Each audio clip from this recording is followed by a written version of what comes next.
ওষুধ না খেয়ে থাইরয়েডকে জব্দ করতে যে খাবারগুলি খাবেন, চলুন জেনে নেব এ বিষয়ে এই ভিডিওতে বিস্তারিত। তাই অবশ্যই দেখুন ভিডিওটি সম্পূর্ণ, স্কিপ না করে শেষ পর্যন্ত। সাথে রইল সেই আগের মতো ছোট্ট একটি রিকোয়েস্ট, এই ধরনের স্বাস্থ্য সম্বন্ধে বিভিন্ন টিপস পেতে অবশ্যই চ্যানেলটি সাবস্ক্রাইব না করা থাকলে সাবস্ক্রাইব করে রাখুন। সাথে নোটিফিকেশন বেল আইকন অন করে রাখতে ভুলবেন না। আর ভালো লাগলে অবশ্যই ভিডিওটি একটি লাইক দিন, সাথে জানান আপনার মতামত নিচের কমেন্ট বক্সে লিখে। থাইরয়েডের সমস্যা আজকালকার যুগে ঘরে ঘরে।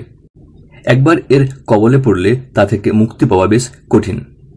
বেশিরভাগ নারীদের মধ্যেই দেখা যায় এই রোগ, তবে এখন পুরুষদের মধ্যেও দেখা দিচ্ছে। থাইরয়েড গ্রন্থির অবস্থান গোলায়। প্রজাপতি আকৃতির এই গ্রন্থি শরীরে বেশ কয়েকটি হরমোন উৎপন্ন করে, যা আমাদের শরীরের অনেক কার্য পরিচালনা করে। থাইরয়েড গ্রন্থি যখন অতিরিক্ত হরমোন তৈরি করে তখন তাকে হাইপারথাইরয়েডিজম বলা হয়, আর যখন পর্যাপ্ত থাইরয়েড হরমোন তৈরি করে না তখন তাকে হাইপোথাইরয়েডিজম বলা হয়।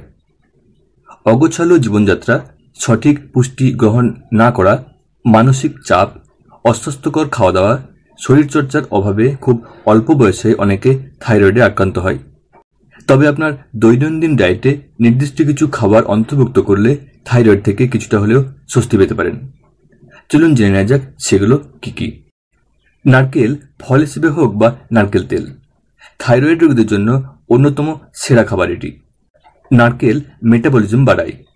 এতে প্রচুর পরিমাণে মিডিয়াম চেন ফ্যাটি অ্যাসিড এবং মিডিয়াম চেন ট্রাইগ্লিসারাইড রয়েছে। উভয়ই মেটাবলিজম বাড়াতে সাহায্য করে। মুগ ডাল প্রোটিন, অ্যান্টিঅক্সিডেন্ট, কমপ্লেক্স কার্বোহাইড্রেট এবং ভিটামিন ও খনিজ সমৃদ্ধ। এগুলোতে ফাইবার বেশি থাকে, যা কোষ্ঠকাঠিন্য সারাতে সাহায্য করে। কোষ্ঠকাঠিন্য হল থাইরয়েড ভারসাম্যহীনতার একটি সাধারণ পার্শ্ব প্রতিক্রিয়া।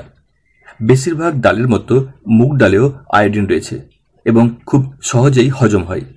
তাই যারা থাইরয়েডে ভুগছেন তারা ডায়েটে মুগ ডাল অন্তর্ভুক্ত করতে পারেন। কুমড়োর বীজে জিঙ্ক থাকে, যা শরীরের অন্যান্য ভিটামিন এবং খনিজ শোষণের পাশাপাশি থাইরয়েড হরমোনের সমন্বয় ও ভারসাম্য বজায় রাখতে পারে। তাই খেতে পারেন কুমড়োর বীজ। থাইরয়েড হরমোন বিপাকের জন্য শরীরে সেলেনিয়ামের প্রয়োজন পড়ে। সেলেনিয়াম এক প্রকার মাইক্রোনিউট্রিয়েন্ট।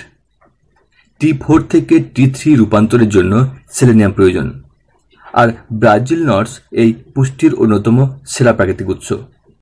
দিনে মাত্র 3টি ব্রাজিল নাটস খেলেই শরীরে পর্যাপ্ত পরিমাণ অ্যান্টিঅক্সিডেন্ট এবং থাইরয়েড মিনারেল সরবরাহ করতে পারে।